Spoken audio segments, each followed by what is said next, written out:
السلام علیکم ناظرین، کیا حال ہیں؟ سب خیریت ہے؟ اچھا، ہم سورہ بقرہ کی آیت نمبر 52 کی طرف رواں دواں ہیں۔ فضیلت کی واپسی کا واحد راستہ توبہ، یعنی فضیلت جو چھن گئی تھی بنی اسرائیل سے وہ کیسے واپس ہوئی۔ چلیں آیت نمبر 52 میں دیکھتے ہیں۔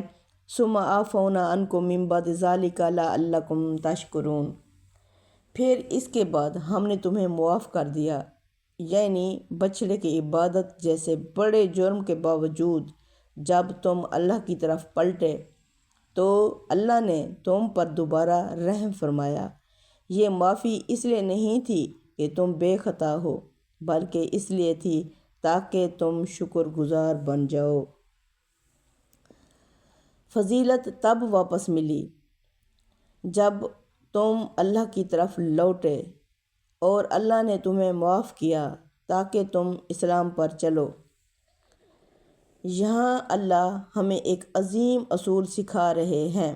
اللہ کی فضیلت خطا کے بعد ہمیشہ کے لیے ختم نہیں ہوتی، لیکن وہ خود بخود بھی واپس نہیں آتی۔ فضیلت واپس آتی ہے توبہ سے، رجوع سے، اللہ کے سامنے جھکنے سے۔ اس لیے اللہ نے فرمایا ثم عفونا عنکم، پھر ہم نے تمہیں معاف کیا۔ کس لیے؟ لعلکم تشکرون کا یعنی جو ہے تاکہ تم اس کا شکر ادا کرو۔ شکر کا مطلب صرف زبان سے الحمدللہ کہنا نہیں، بلکہ اطاعت قبول کرنا، رسول کے ساتھ کھڑا ہونا، اللہ کے دین کو سنجیدگی سے لینا، یعنی شکر کا مطلب ہے اسلام پر چلنا۔ اب اس کا محمد صلی اللہ علیہ وسلم کے ساتھ ربط کس طرح جڑتا ہے؟